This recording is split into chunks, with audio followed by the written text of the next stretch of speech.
Halo semua, balik lagi sama kita di Ngopi Sore. Tempatnya ngobrol serius tapi dibikin santai. Aku Angga, di sini kita akan ngobrolin sebuah film dokumentari. Di sini saya nggak sendiri, saya ditemenin beberapa 3 teman dari saya. Mungkin boleh perkenalan dari Halo guys, nama aku Amelsa Putri. Halo guys, nama aku Akila. Halo guys, aku Wirawati. Bye. Sebelum makin ke dalam nih, kita mulai dari awal dulu nih. Wah, benar banget Mas Angga. Aku ini udah lama nonton filmnya dan malah dampaknya sampai sekarang tuh masih kerasa banget. Ya, itu film tuh bukan cuma tentang batu bara, tapi nyenggol banyak hal dari lingkungan, politik sampai ke rakyat kecil. Dan yang paling menariknya hari ini kita juga mau nyambungin film ini dengan masalah ilmu kependudukan, karena film seksi film ini tuh nyambung banget loh guys ternyata sama soal isu ilmu kependudukan. Yap, tapi sebelum makin ke dalam nih, kita mulai dari awal dulu nih. Seksi Killer itu apa sih?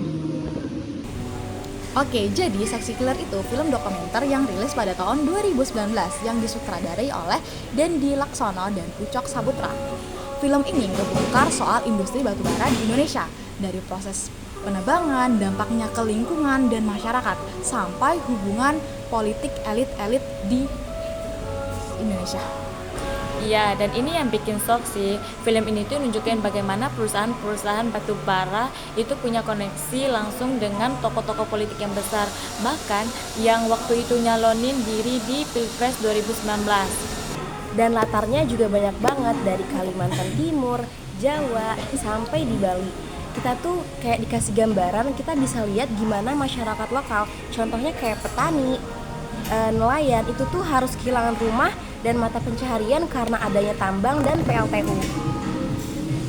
Aku ada ingat nih salah satu scan di mana warga itu protes karena rumahnya retak-retak disebabkan oleh blasting tambang, dan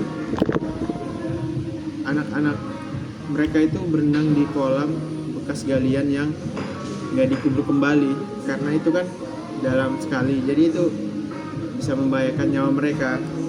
Nah, kalau ngomongin soal kependudukan, film ini tuh ngasih gambaran jelas bagaimana pembangunan, khususnya industri energi kayak batu bara, gak mikirin keberadaan masyarakat sekitar. Iya, padatnya penduduk di daerah tentu bikin konflik makin kompleks. Misalnya daerah padat tapi nggak punya akses listrik gitu. Terus malah dijadiin tempat PLTU. Ironis banget nggak sih? Dan ini bukan cuma soal jumlah pendudukannya aja ya, tapi distribusi penduduk yang sangat merata. Kota makin padat, dan desa tuh ditinggalin gitu aja.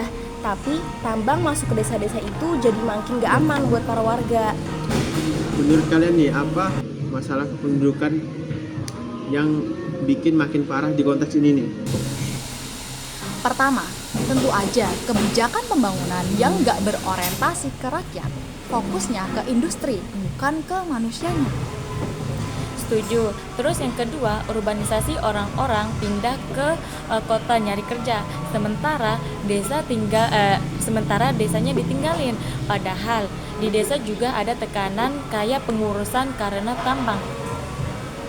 Dan terakhir, contohnya kayak pendidikan. Banyak warga tuh yang nggak tahu soal hak-hak kayak gitu, soal dampak lingkungan. Jadi mereka gampang ditipu atau ditekan sama perusahaan tambang. Oke. Jadi di sini solusinya apa nih buat teman-teman kita yang nonton? Kan kita di sini nggak cuma ngomel-ngomel doang nih. Iya, menurut aku penting banget ada edukasi buat masyarakat soal lingkungan dan hak tanah. Karena banyak yang nggak sadar kalau mereka punya hak untuk menolak. Terus dari sisi negara harusnya ada pemerataan pembangunan. Nggak semua mesti di Jawa, nggak semua mesti dibangun PLTU. Akses energi harus adil dong. Dan dari sisi kita sebagai warga, nonton film Seksi Killer kayak gini tuh harusnya jadi awal kita tuh buat peduli. pilih pemimpin yang punya visi jangka panjang, bukan cuman dilihat dari cuan dan tambangnya aja ya guys. Oke guys, obrolan hari ini lumayan seru ya, dan isinya daging semua. Mungkin sebelum penutup kita terima kasih kepada Melsa, Akila, dan Wira sudah bisa hadir di sini. Oke, buat yang dengerin, jangan lupa nonton Seksi Killer ya. Kalau belum nonton, dan yuk bareng-bareng kita selesaikan masalah pendudukan ini dan melek isu-isu penting seperti ini. Mungkin cukup sampai sini, mungkin bisa ketemu lagi di episode selanjutnya. Bye bye.